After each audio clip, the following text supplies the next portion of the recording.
একটা প্রোডাক্ট 7টা উপকারিতা। যদি একটা প্রোডাক্ট ব্যবহার করে 7টা প্রোডাক্টের উপকারিতা পাওয়া যায় তাহলে কেমন হয় বলুন তো? এরকমই একটা প্রোডাক্ট হচ্ছে মুলান সাপ্লিমেন্ট। এর মধ্যে রয়েছে কোলাজেন, যেটা আপনার বয়সের ছাপ দূর করবে।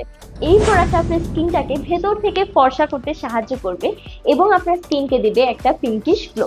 তার পাশাপাশি এটা আপনার হাড় মজবুত করে জয়েন্টের পেইন কমাতে সাহায্য করবে। এটা আপনার চুল পড়া কমাবে, আপনার নখ রিকভারিতেও কিন্তু হেল্প করবে। পোর মিনিমাইজ করে একটা স্পটলেস স্কিন দিতে সাহায্য করবে। এই প্রোডাক্টের কিন্তু অনেক কপি বের হয়ে গেছে, তাই এটার অথেন্টিসিটি চেক করতে আপনারা একটা বারকোড পেয়ে যাবেন। ডেলিভারি ম্যানের সামনে বারকোডটা স্ক্যান করে আপনারা প্রোডাক্টটা রিসিভ করতে পারবেন। এই অথেন্টিক প্রোডাক্টটা কিন্তু অনেক রিজনেবল প্রাইসে আপনারা পেয়ে যাবেন এসএন বিউটি শপে। তো এই আপনারা যদি চান যে এতগুলো কাজ শুধুমাত্র একটা প্রোডাক্ট দিয়ে হয়ে যাক, অনেকগুলো প্রোডাক্ট ইউজ করতে না হোক, তাহলে এখনই এটার স্ক্রিনশট দিয়ে এসএন বিউটি শপে ইনবক্স করে ফেলুন। নিজের নাম, নাম্বার, অ্যাড্রেস দিয়ে অর্ডারটা কনফার্ম করতে হবে, অথবা নিচে দেওয়া নাম্বারে যোগাযোগ করতে পারেন।